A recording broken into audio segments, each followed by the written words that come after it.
Act normal, please. The waitress realized who wanted the vampire lord dead that night.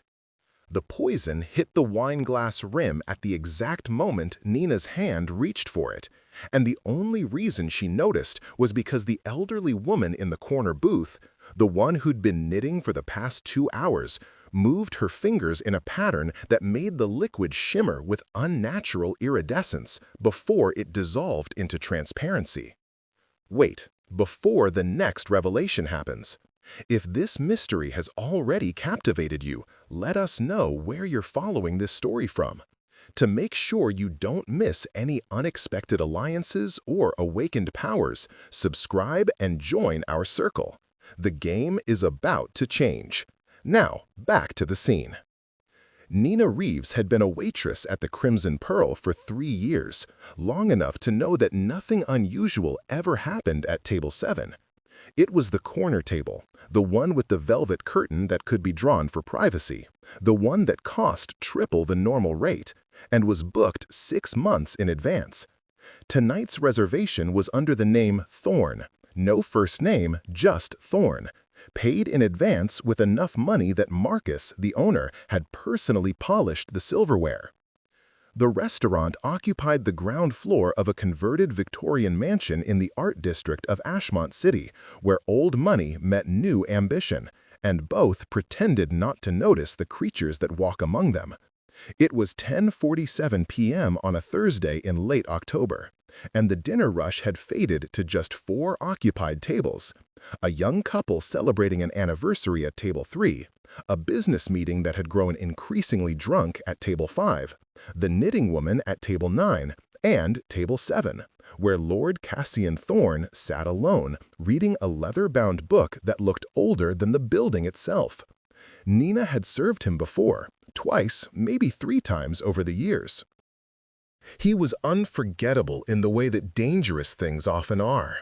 Tall and angular, with silver-streaked black hair pulled back in a style that belonged to a different century. His eyes were the color of winter storms, and when he looked at you, it felt like being assessed by something that understood exactly how fragile human life was.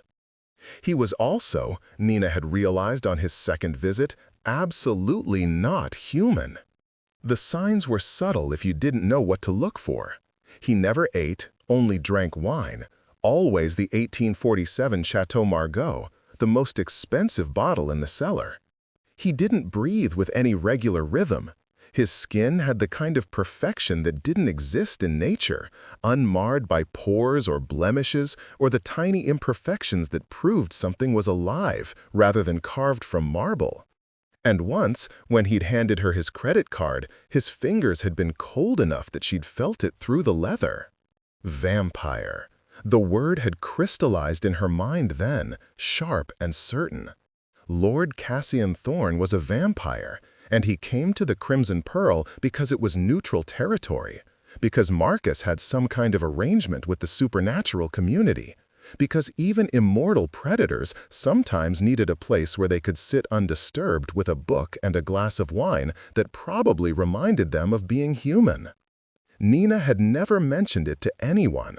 The supernatural world had its rules, and rule number 1, the one even humans knew instinctively, was mind your business, keep your head down, and don't ask questions you don't want answered. But tonight, someone had decided to break those rules spectacularly. The poison had been introduced while Nina was in the kitchen.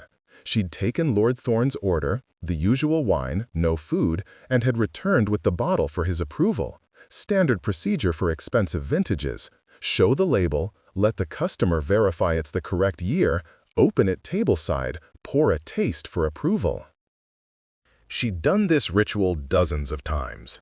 But as she'd reached for the glass she'd set out before going to retrieve the bottle, the elderly woman's knitting needles had clicked in a pattern that was definitely not knitting.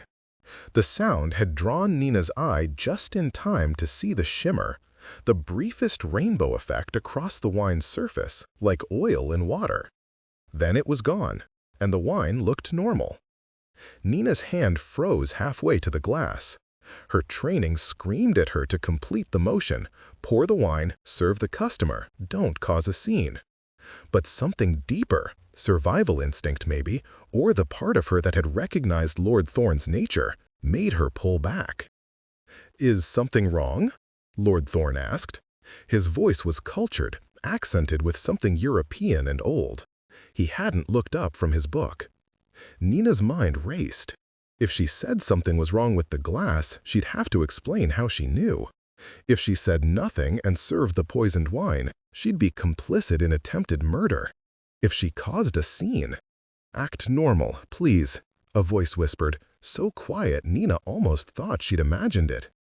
She turned slightly. The elderly woman had stopped knitting. Her eyes, a startling green that definitely hadn't been that color earlier, were locked on Nina with an expression that promised terrible things if she didn't comply. Lord Thorne finally looked up from his book. His winter storm eyes moved from Nina to the wine glass to the woman in the corner booth. Something shifted in his expression, a recognition that made the temperature in the room drop by several degrees. "I see," he said softly. "How predictable." "My lord," Nina managed, her voice thankfully steady despite her hammering heart. "The glass is contaminated, Miss Reeves." He spoke calmly, stating a fact. "I suspect you noticed this, which is why you hesitated." The question now is whether you'll pretend you didn't notice, serve me poison, and hope the consequences don't find you, or whether you'll do the brave, foolish thing and acknowledge what's happening. Nina looked at the elderly woman again. The knitting needles weren't in her hands anymore. Instead, she held something small and dark that looked disturbingly like a weapon designed to fire darts or needles. It was pointed at Nina's chest. Nina started, then stopped. What was the right answer here? What kept her alive? "Choose quickly," Lord Thorne said, "because in approximately 30 seconds, the 3 gentlemen pretending to have a business meeting at table 5 are going to stop pretending and attempt to kill me regardless of your decision. Your choice determines whether you're a witness, an accomplice, or collateral damage." Nina's eyes shot to table 5. The 3 men in business suits had indeed stopped drinking. One was moving his hand inside his jacket. Another had positioned himself to have a clear line to table 7. The third was watching the exits.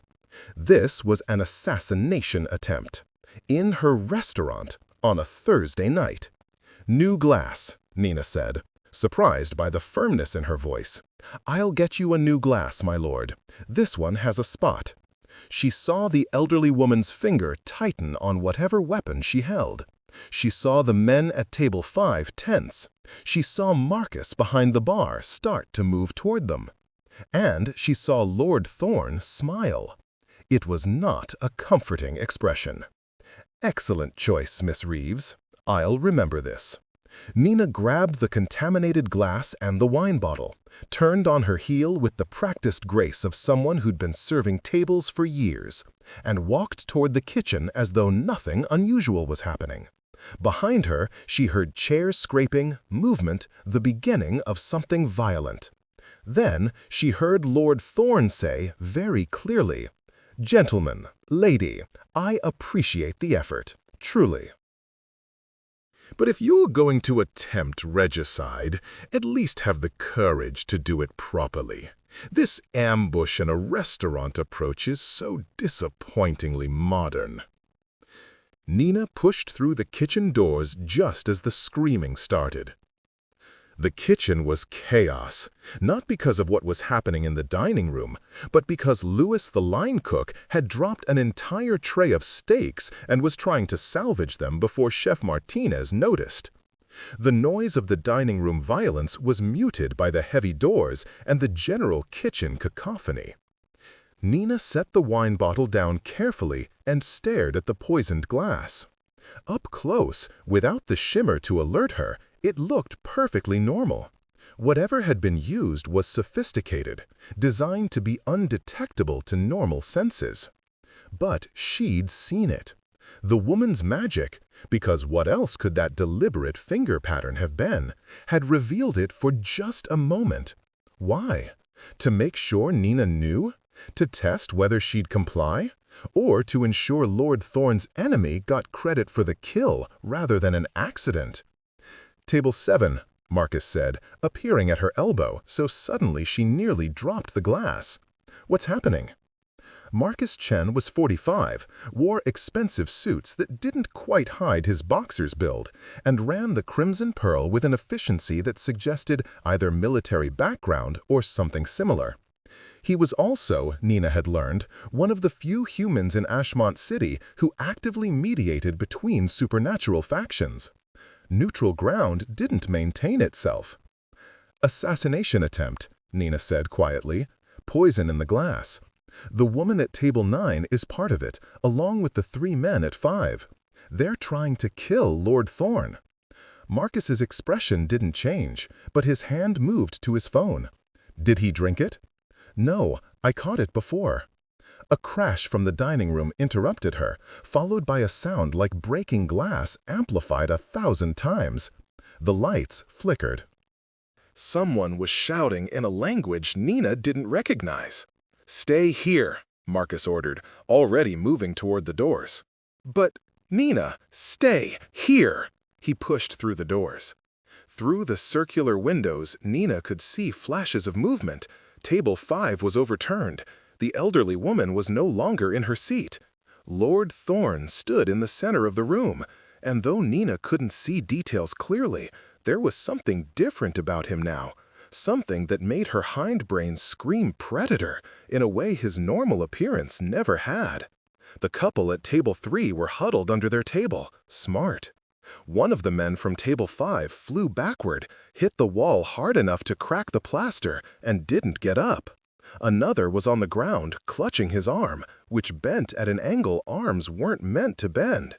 The third was backing toward the exit, hands raised in surrender. The elderly woman was gone entirely. Then Lord Thorne was at the kitchen doors, pushing through with Marcus right behind him. He moved with liquid grace, not a hair out of place, though there was blood on his shirt cuff. Not his own, Nina noted. "Miss Reeves," he said, his tone conversational as if they hadn't just survived an assassination attempt, "I find myself in your debt. That poison was aconite suspended in a silver solution, quite lethal to my kind and ingeniously disguised. You saved my life by your observation." "I didn't. I just saw." Nina fumbled for words. "You saw what you were meant to overlook. That's the point." He glanced at Marcus. "Your establishment has been compromised. The woman was Sonia Graves, a witch for hire, operating out of the eastern districts. The men were human mercenaries, expendable and deniable. This was a professional operation." "Who hired them?" Marcus asked. "That," Lord Thorne said, his eyes returning to Nina, "is what I need to determine. But first, I need to ensure Miss Reeves' safety." She's now a witness, and worse, she's a witness who foiled their plan. They'll want to eliminate that liability. Nina's stomach dropped. "What?" "You interrupted an assassination, Miss Reeves.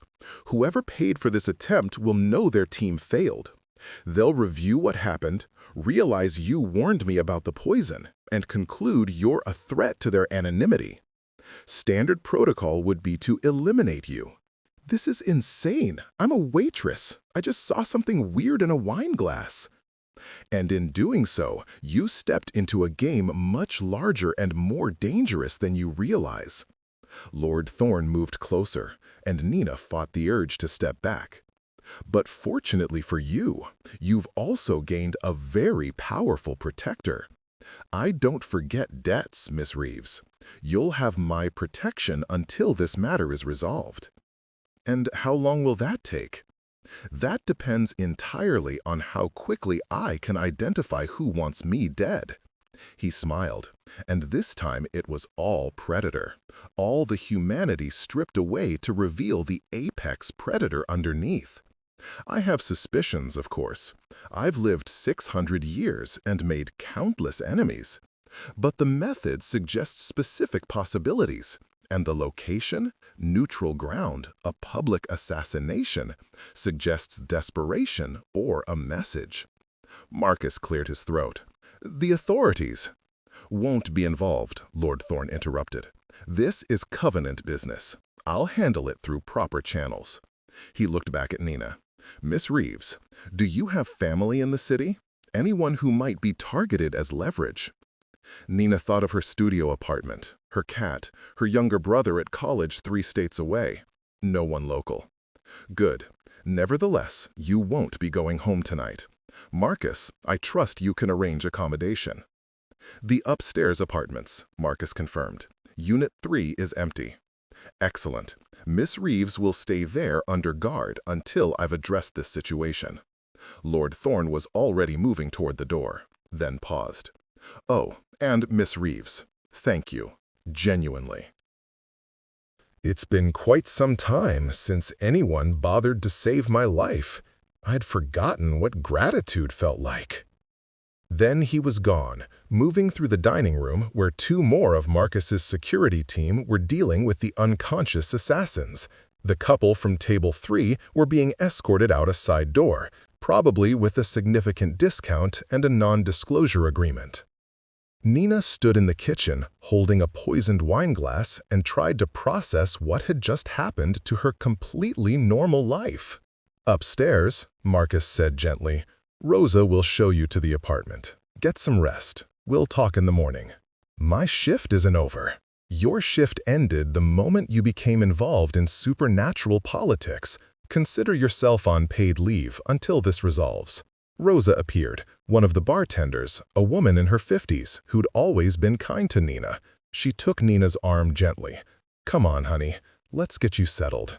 As they climbed the back stairs to the second-floor apartments that Nina had never known existed, she heard Marcus on his phone.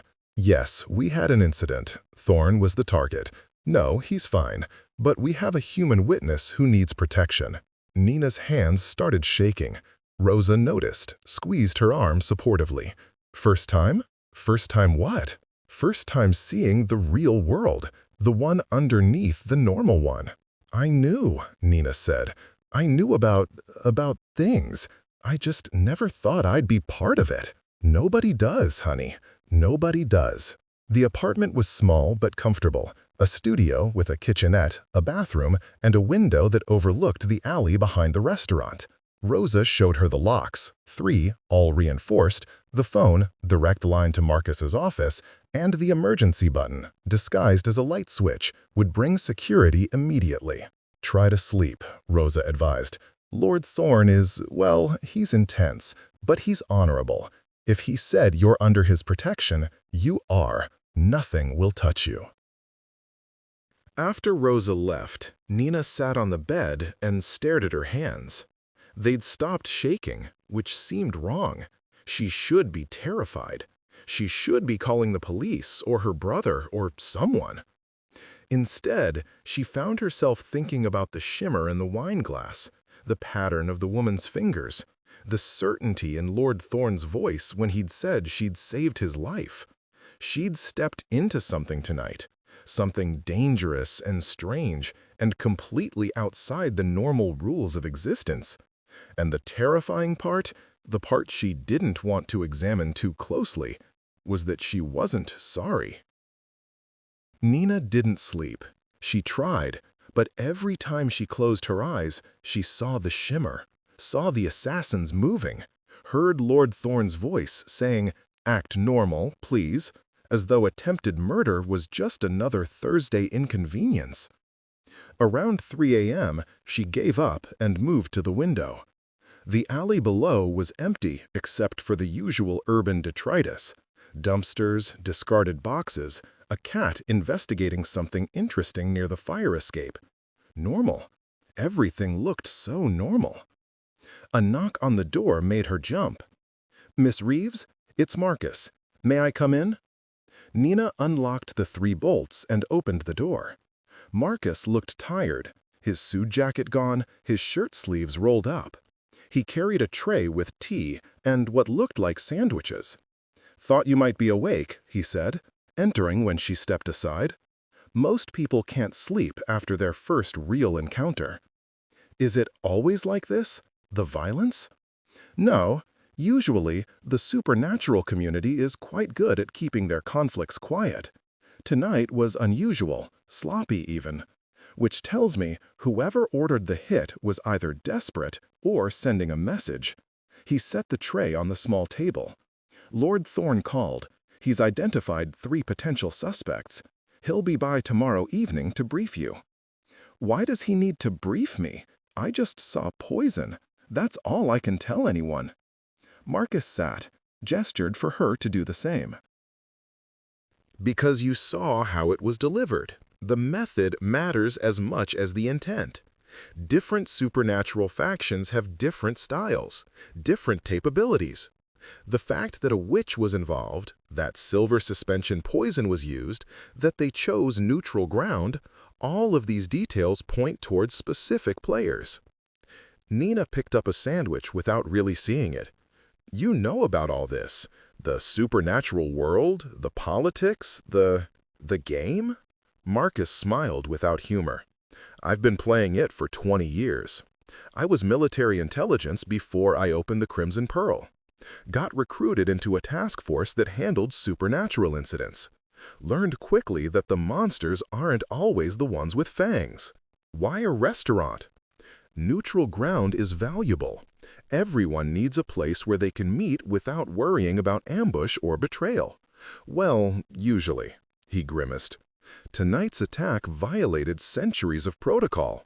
Whoever did this just declared open season on neutral territories. That's going to have consequences. What kind of consequences?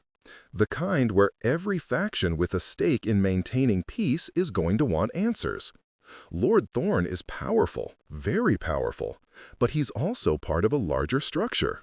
The Vampire Council, the Supernatural Covenant, the human authorities who know about this world, they'll all want to understand who's escalating tensions and why.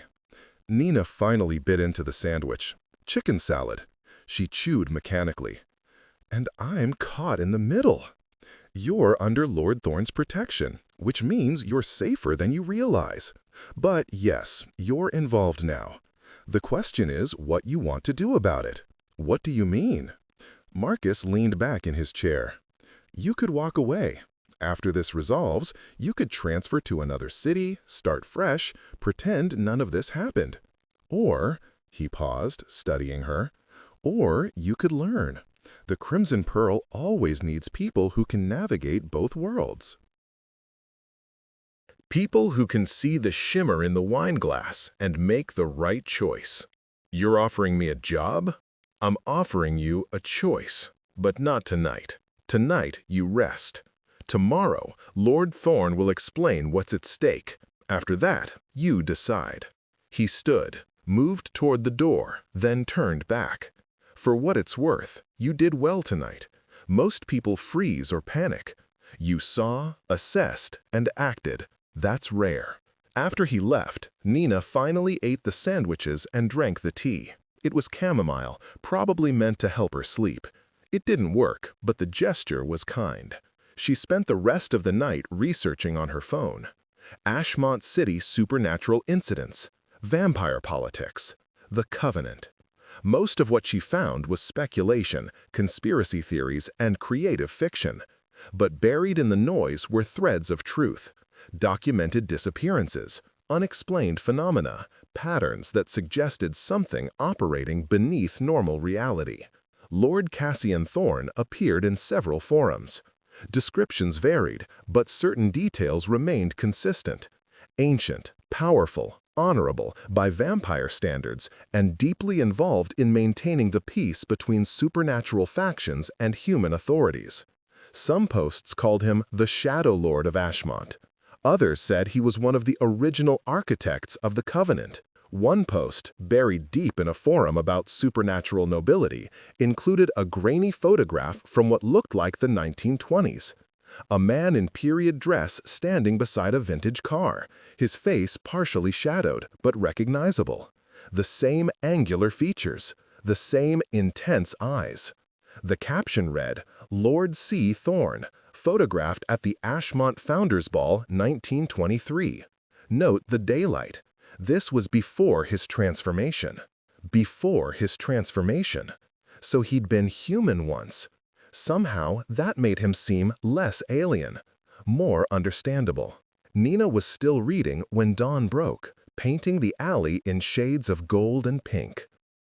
She watched the lights spread, watched the city wake up, and wondered how many of the people walking below knew about the hidden world that existed alongside theirs. Lord Thorne arrived at 8 p.m. the following evening, just after sunset. Nina had spent the day in a strange fugue state, sleeping fitfully, eating food Rosa brought, and avoiding thinking too hard about what had happened. Marcus had checked on her twice, each time assessing her with the eye of someone who'd seen people break under pressure and wanted to catch the signs early. But Nina didn't feel broken. She felt alert, hyper-aware, like she'd been walking through life in soft focus and someone had suddenly sharpened the resolution. When the knock came, she knew who it would be before Marcus's voice called, "Miss Reeves, Lord Thorne is here." She opened the door. Lord Thorne stood in the hallway looking exactly as he had the previous night, immaculate dark suit, silver-streaked hair perfectly arranged, winter storm eyes assessing her with that unsettling intensity. Behind him stood a woman Nina didn't recognize, tall, black, in her 30s, with the kind of physical presence that suggested military or law enforcement training. "Miss Reeves," Lord Thorne greeted, "may we come in? This is Lieutenant Sarah Morrison, Supernatural Affairs Division. She's coordinating the official investigation." Nina stepped aside. The apartment suddenly felt much smaller with 3 people in it. Lieutenant Morrison moved to the window immediately, checking sightlines and approaches. Definitely law enforcement. "Miss Reeves, I need to take your statement about last night's incident," Morrison said, pulling out a tablet. "Everything you saw, in as much detail as you can remember." For the next 30 minutes, Nina recounted the events. Morrison asked clarifying questions, made notes, occasionally exchanged glances with Lord Thorne when Nina described specific details. "The shimmer," Morrison said. "You're certain that's what you saw? A rainbow effect across the liquid?" "Yes. It was only there for a second when the woman moved her fingers in that pattern." "That's a revealing charm," Lord Thorne explained, "used to make hidden magic visible, briefly. Sonia Graves wanted you to see the poison. She wanted you to make a choice." "Why?"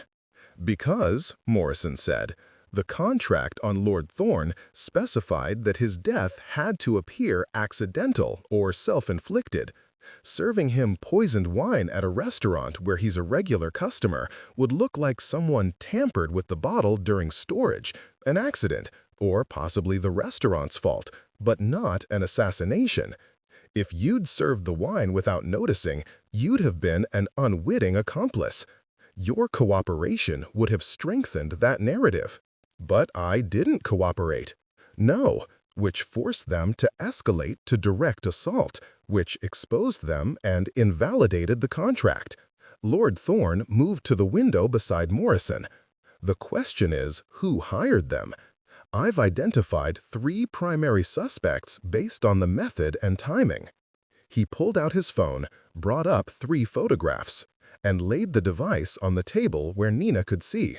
The first photo showed a severe-looking woman with platinum blonde hair and eyes so pale they were almost white. Katerina Volkov, head of the Russian vampire enclave. We've been in dispute over territorial rights for the past decade. She favors poison and subtle approaches. The second photo was of a man who looked to be in his 60s, distinguished with silver hair and an expensive suit. Senator Richard Blackwood. Human, but aware of our world. He's been pushing legislation that would expose and regulate supernatural beings. My death would create chaos that could justify emergency powers. The third photo showed someone younger, maybe late 20s, with dark hair and a smile that didn't reach his eyes. Vincent Cortez, recently turned vampire, very ambitious. He wants my position as regional lord and has been building alliances with several rogue factions. Nina studied each face. You think one of them hired the assassins? I know one of them did. But which one determines my response and the political fallout?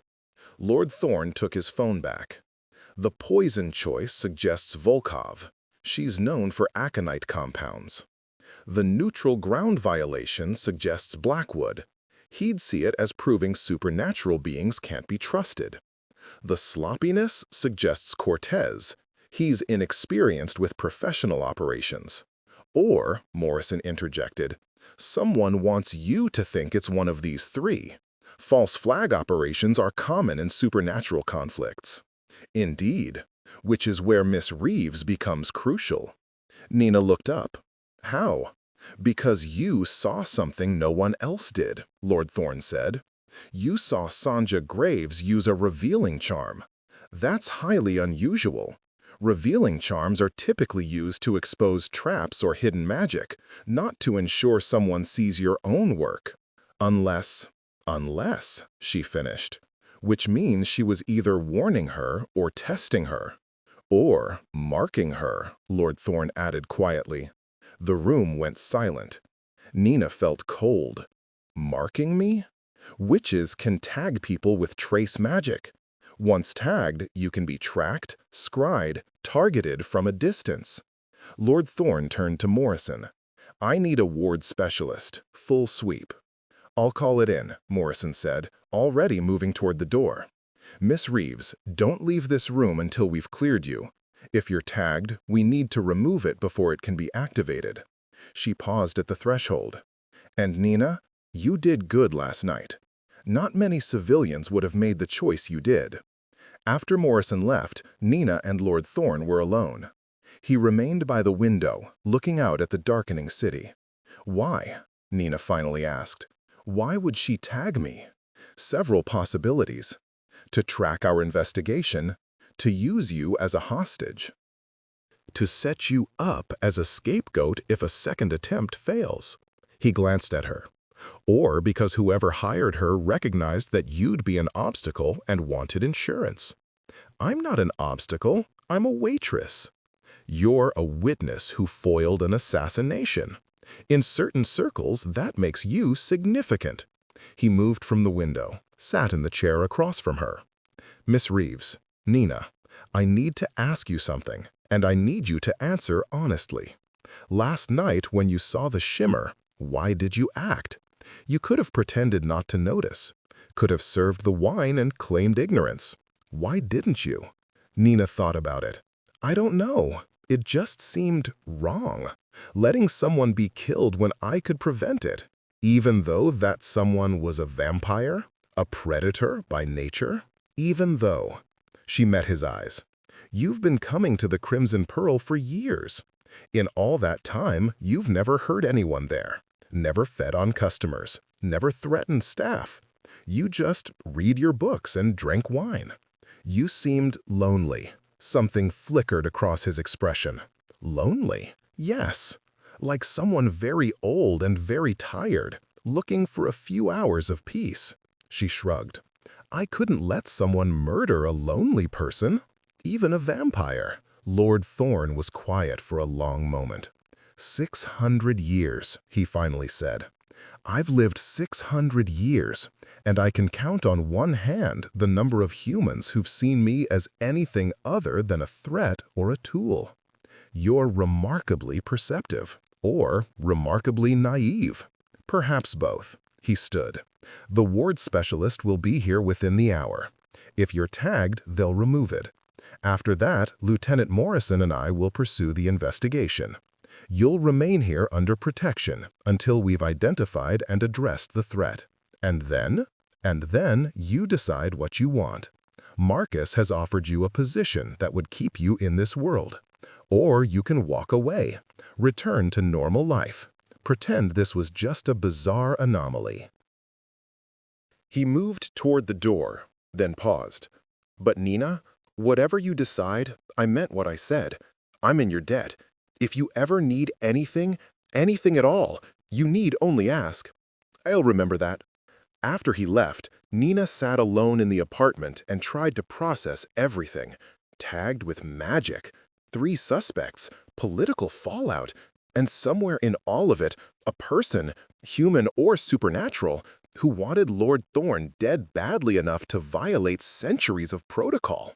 The ward specialist arrived 40 minutes later, a young woman with purple hair and an array of crystals hanging from her belt. "Hi, I'm Maya. Heard you might have a hitchhiker. Let's take a look." The look involved Maya circling Nina 3 times while chanting in what sounded like Latin, waving various crystals, and finally pressing her palm against Nina's forehead. Nina felt something, a brief flash of heat, uncomfortable but not painful. "Yep, you're tagged," Maya confirmed. "Sophisticated work, too. This isn't just a tracker, it's got a trigger component. Someone could have activated it remotely to cause you serious pain, maybe even unconsciousness. Can you remove it?" "Already done. Dissolved it while I was examining it." "But Nina," Maya's expression turned serious.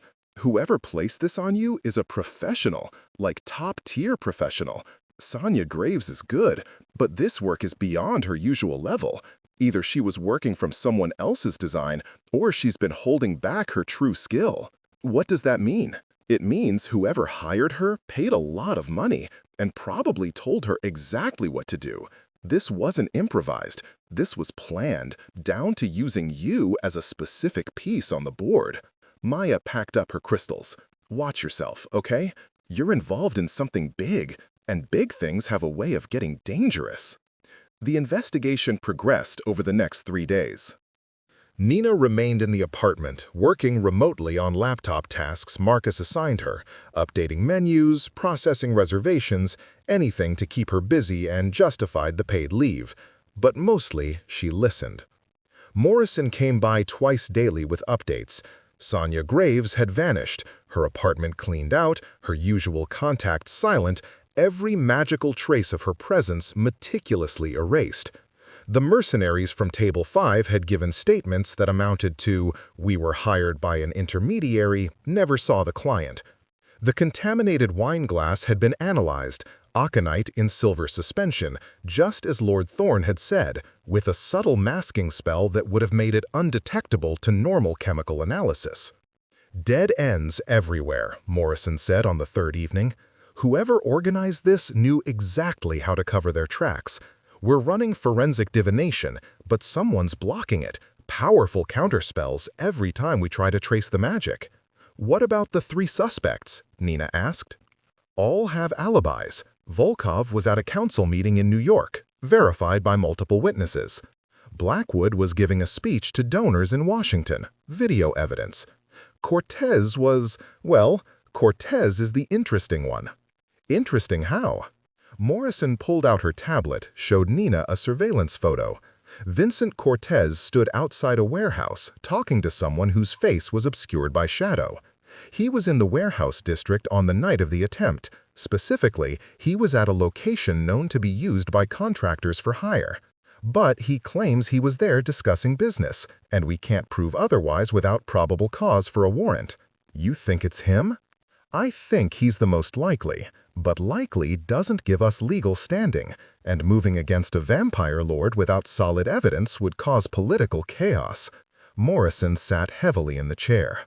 "Lord Thorne is being patient, but that won't last." If we don't find concrete proof soon, he'll handle this his way, which means someone dies and we spend months cleaning up the fallout. Nina thought about Lord Thorne's intensity, the predator beneath the civilized exterior.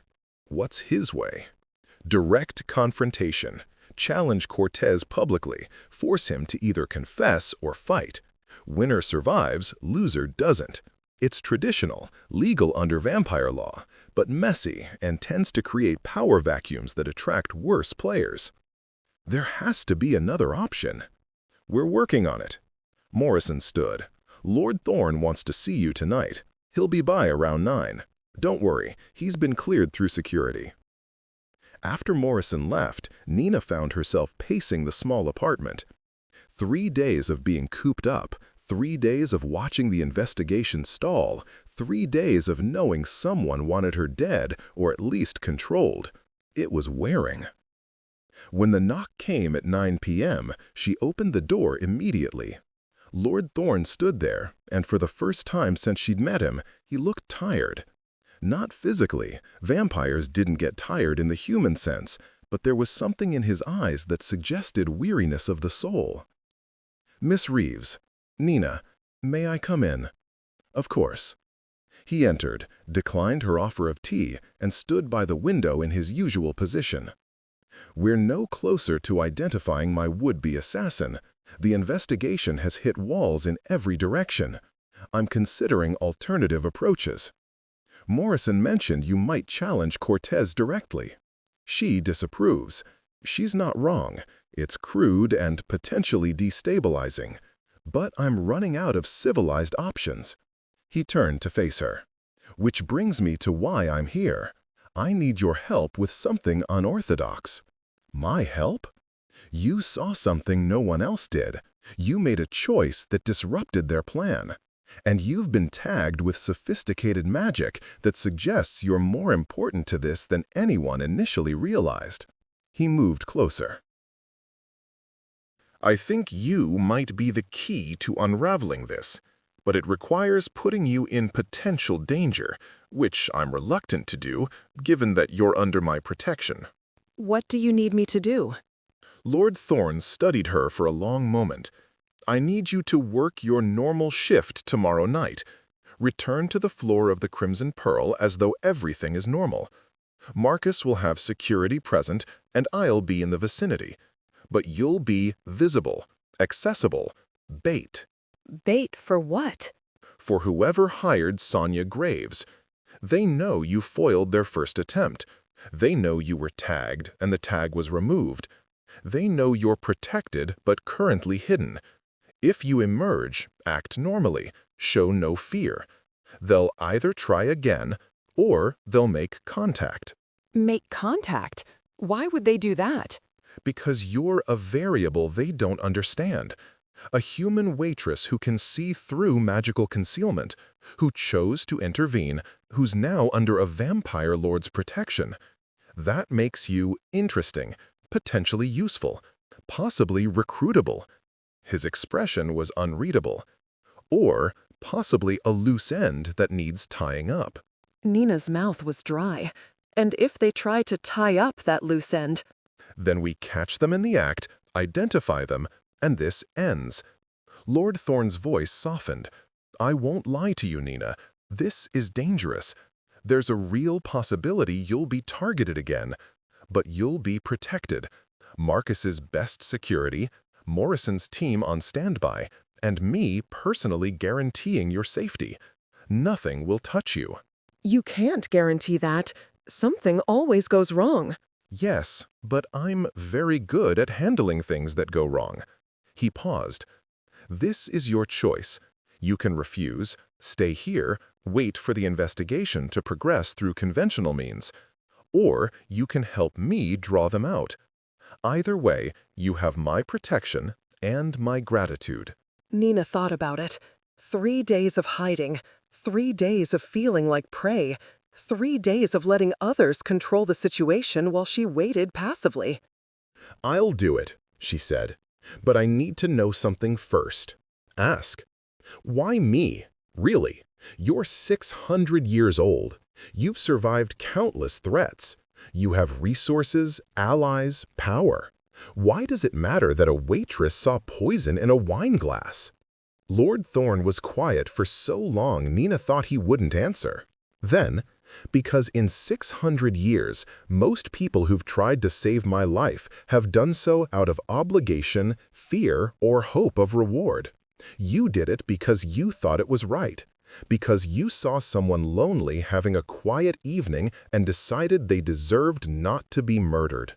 He met her eyes. "That kind of moral clarity is rare, Nina, precious. I would very much like to keep you alive, both because I'm in your debt and because the world needs more people who make choices like yours." It was, Nina realized, the most honest thing anyone had ever said to her. "Then let's catch whoever's trying to kill you," she said. The next evening, Nina returned to the Crimson Pearl wearing her normal uniform, carrying her normal notepad, feeling anything but normal. The restaurant looked exactly as it always did. Elegant lighting, soft music, white tablecloths gleaming under chandeliers. But now Nina could see the differences. Marcus's security team positioned at strategic points, dressed as diners or staff, but always watching. Morrison at the bar, nursing a drink she wasn't really drinking. And somewhere outside, Lord Thorne waiting.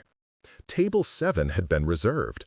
Not by Lord Thorne, by someone using the name Silver. No other details.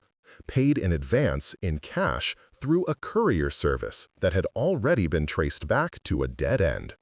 "Silver wants to meet you," Marcus had explained during the briefing. "They specifically requested you as their server. They're coming at 10 p.m. How do you know it's connected? Because Silver is street slang for vampire hunter. Someone's sending a message." So Nina worked her shift, served tables, smiled at customers, and tried not to think about the fact that she was bait in a trap that might or might not work. The young couple from Table 3 were back. Morrison's team, she'd been told, surveillance specialists posing as civilians.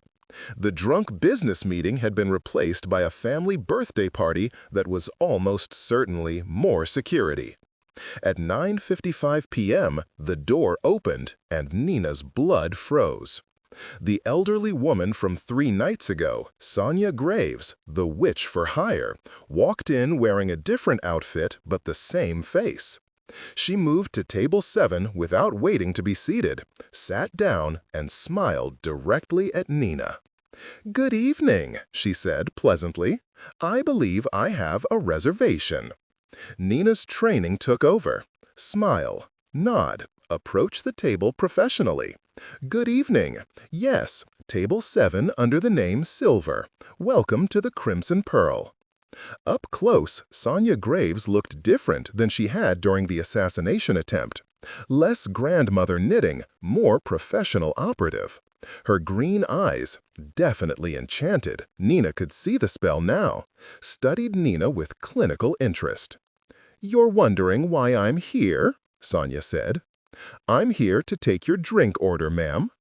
"Clever girl, playing the role." Sonia leaned back. "I'm here because my employer wants to meet you.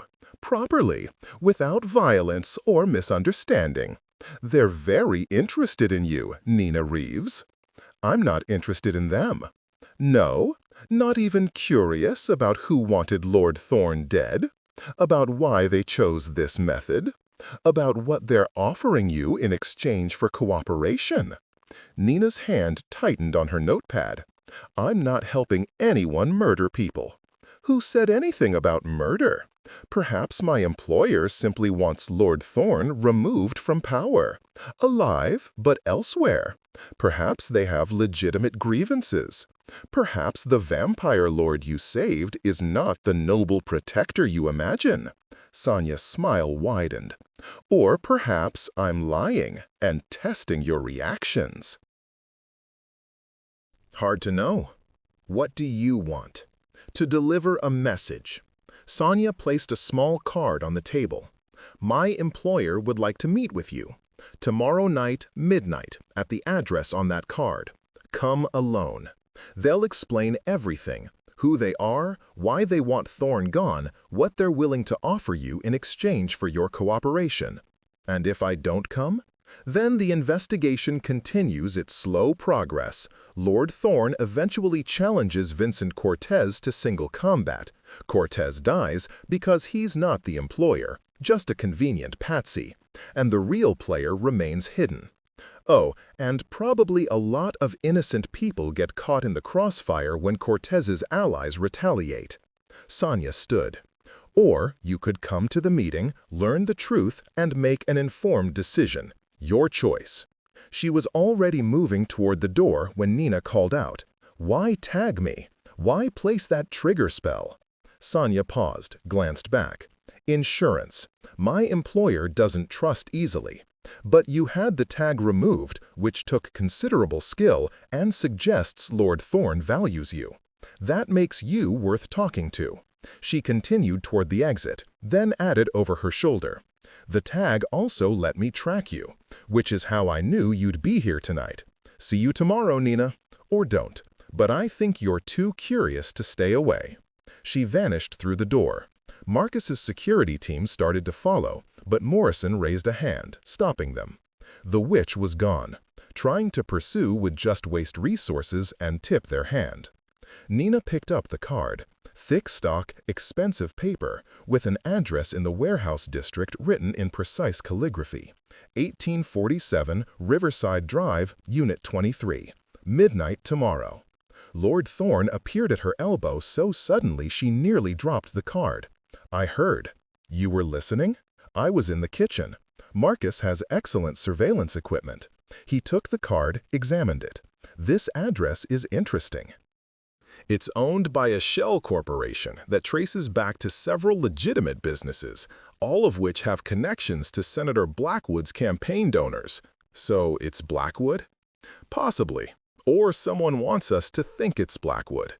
Lord Thorn handed the card back. "The question is whether you go to this meeting. They said I should come alone. You won't be alone. You'll be wired, tracked, and have a strike team within 30 seconds of any location. But visibly alone, yes." He studied her. "This is your decision, Nina. We have enough information now to move forward without risking you further. Or you can see this through." Nina thought about Sanja's words. The real player remains hidden. A lot of innocent people caught in crossfire. Make an informed decision. "I'll go," she said, "but I want answers, real answers. Not politics, not half-truths. I want to know who's doing this and why." "Agreed," Lord Thorn said. "Tomorrow night, we end this." The warehouse district at midnight was exactly the kind of place horror movies used for terrible decisions. Abandoned buildings, dim streetlights, plenty of shadows for ambush. Nina wore a wire under her jacket. Morrison's tech team had equipped her thoroughly and carried her phone with GPS tracking active.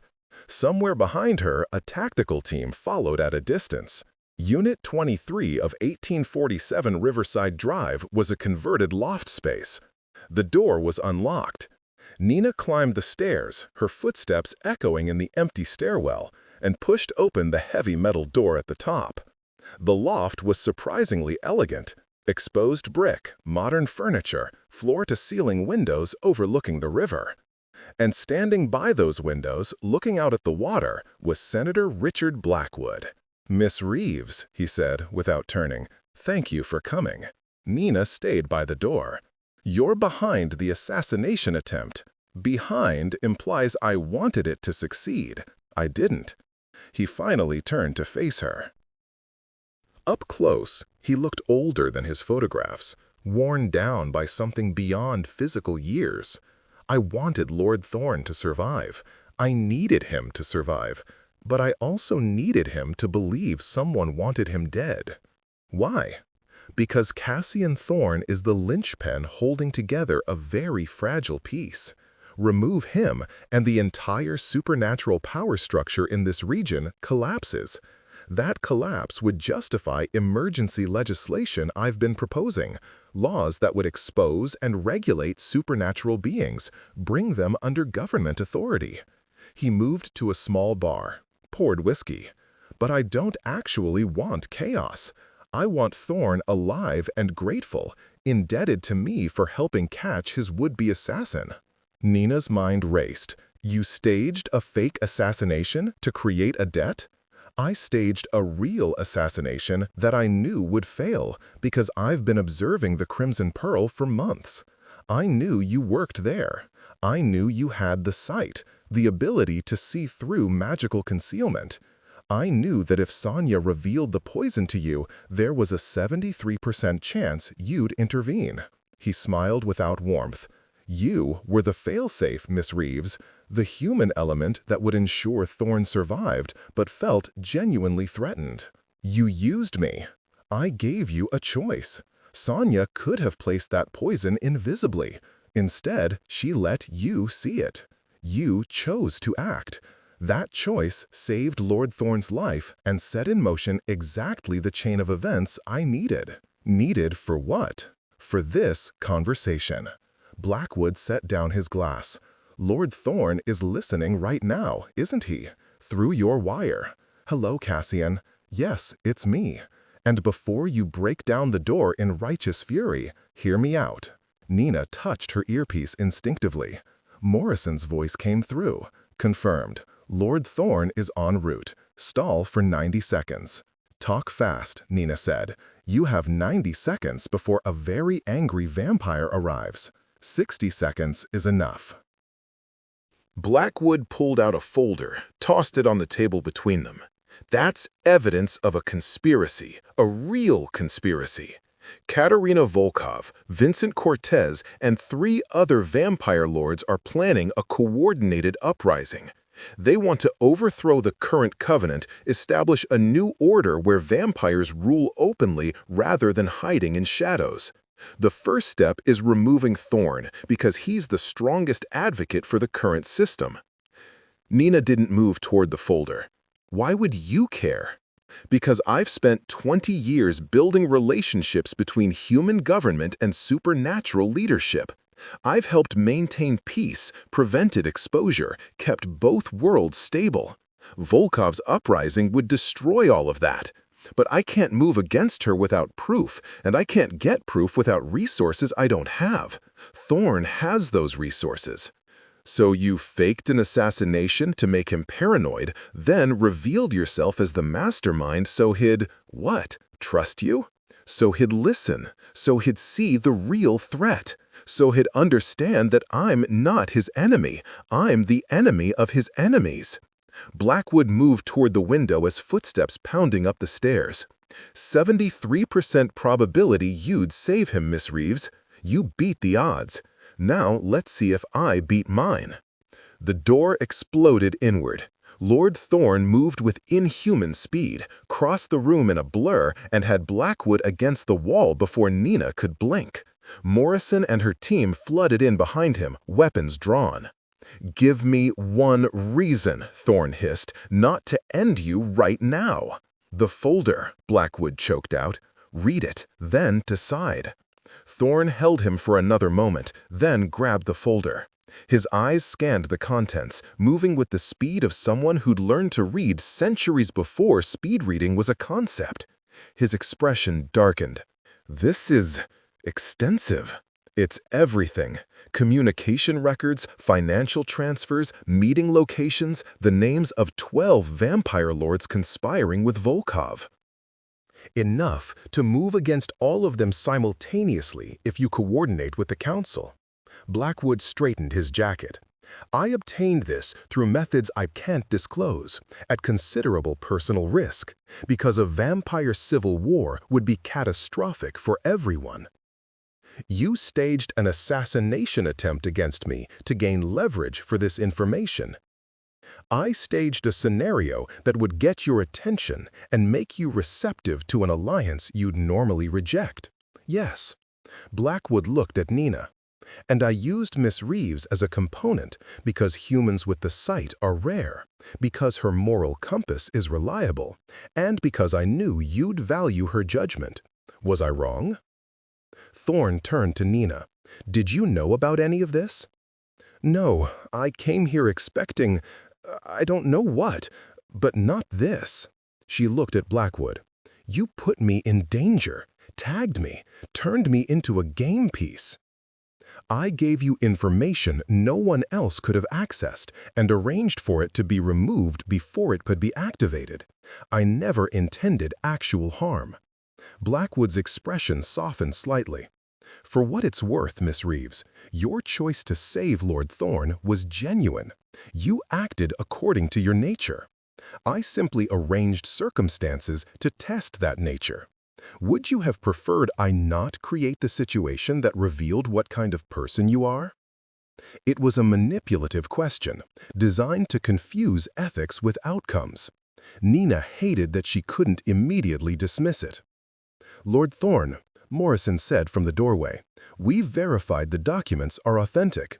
This information is actionable." Thorne studied the folder for another moment, then looked at Blackwood. "If I move on this, I'll be indebted to you. That was your goal. My goal was preventing civil war. The debt is a side benefit." Blackwood smiled. "Consider it an investment in future cooperation between our communities." "And if I refuse? If I expose your manipulation, charge you with conspiracy? Then you waste time prosecuting me while Volkov moves forward with her plan. By the time you're done being righteously angry, the war you wanted to prevent will have started." Blackwood shrugged. "I'm not asking you to like me, Cassian. I'm asking you to be pragmatic." The tension in the room was suffocating. Nina watched Lord Thorne wrestle with the decision, saw the calculation behind his eyes. Finally, he lowered the folder. "I'll move on this information. But understand, Senator, this doesn't make us allies. This makes you a useful source who I'll never fully trust. If I discover any part of this was deception, any element designed to harm rather than help, I will end you, personally, painfully. Am I clear?" "Perfectly. Good." Thorne turned to Morrison. "Coordinate with the council. I want strike teams ready to move simultaneously on all 12 conspirators within 48 hours. No leaks, no warnings, no mistakes." "Understood." As the tactical team began securing the location and documenting evidence, Nina found herself standing alone by the windows, looking out at the river. She'd come here expecting a villain, someone clearly wrong, clearly dangerous. Instead, she'd found a man who'd orchestrated an attempted murder to prevent a war. Was that evil? Pragmatic? Both? "You're wondering if you made the right choice," Lord Thorne said, appearing beside her. "I'm wondering if there was a right choice. If Blackwood planned this whole thing, then my decision to save you was part of his design. Does that make it less meaningful?" Philosophically intriguing question, practically irrelevant. Thorne looked out at the river. "You made a choice based on the information you had and the person you are. That Blackwood anticipated that choice doesn't diminish it. If anything, it confirms your character is consistent and reliable. I don't like being predictable. No one does." But predictability based on integrity is different from predictability based on weakness. "You're predictably decent, Nina. That's not an insult." She almost smiled. "Is this going to happen again? People using me as a game piece because I'm predictably decent?" "Possibly. The supernatural world is complex, and people with clear moral compasses are rare enough to be valuable. But," he turned to face her directly, "now you're aware of it. You can choose how to engage. Marcus offered you a position that would involve this world. Morrison mentioned recruitment for supernatural affairs. Or you could walk away, go back to being a normal waitress in a normal restaurant." "Except I've seen too much. No, too much." "Yes, ignorance is a luxury you no longer have. I'm sorry for that." Nina thought about the past 4 days. The terror, the uncertainty, the constant sense of being in over her head. But also the exhilaration, the clarity, the feeling that she was part of something bigger and stranger than she'd ever imagined. "I'm not," she said. "Sorry, I mean. I'm not sorry I saw the shimmer. Not sorry I saved you. Not sorry I'm here." She met his eyes. "Whatever happens next, I want to be part of it. I want to help. Not as a game piece, as a participant. I want to understand this world, and maybe make it slightly less terrible." Thorne's smile was genuine this time. "Then welcome to the game, Nina Reeves. I suspect you'll be excellent at it." Epilogue. 6 months later, Nina stood behind the bar of the Crimson Pearl, wearing a different uniform. Manager's attire, not servers. Marcus had promoted her after she'd completed intensive training in supernatural politics, defensive magic, and conflict resolution. She still worked the floor sometimes, still served table 7 when Lord Thorn came in for his weekly book and wine ritual. But now she also coordinated security, managed relationships with supernatural clients, and served as a bridge between worlds. The Volkov conspiracy had been dismantled. 12 vampire lords arrested, tried, and stripped of power. Katerina Volkov herself had fled to Europe, but Interpol's Supernatural Division was tracking her. Vincent Cortez had been offered a plea deal, testimony against the conspirators in exchange for exile. He'd taken it and was last seen in South America, starting over. Senator Blackwood had kept his distance, as promised, but he'd sent a Christmas card, an absurdly normal gesture that somehow made his manipulation feel more surreal. Lord Thorn had thrown it away without reading it. The revelation charm, the magic that had let Nina see the poison, had turned out to be more significant than anyone realized. The sight, as Blackwood called it, was a rare ability that allowed certain humans to perceive supernatural elements others couldn't. Morrison had introduced Nina to 3 others who had it, and they'd started meeting monthly to compare experiences and techniques. Tonight was quiet, only 2 tables occupied. Lord Thorn at table 7 with his book and wine, and at table 9, an elderly woman who definitely wasn't Sonia Graves, but reminded Nina enough that she was keeping watch. "Paranoid yet?" Rosa asked, passing by with drinks. Cautiously observant, Nina corrected. "That's what paranoid people always say." Maybe, but Nina had learned that in the space between human and supernatural, caution was survival. She'd learned that moral clarity didn't mean moral simplicity. She'd learned that sometimes the right choice was the one you made with incomplete information and genuine intent. She'd learned that the shimmer in the wine glass was just the beginning. And she'd learned that she was exactly where she was supposed to be, standing at the intersection of worlds, watching for the next crisis, ready to make whatever choice the moment required.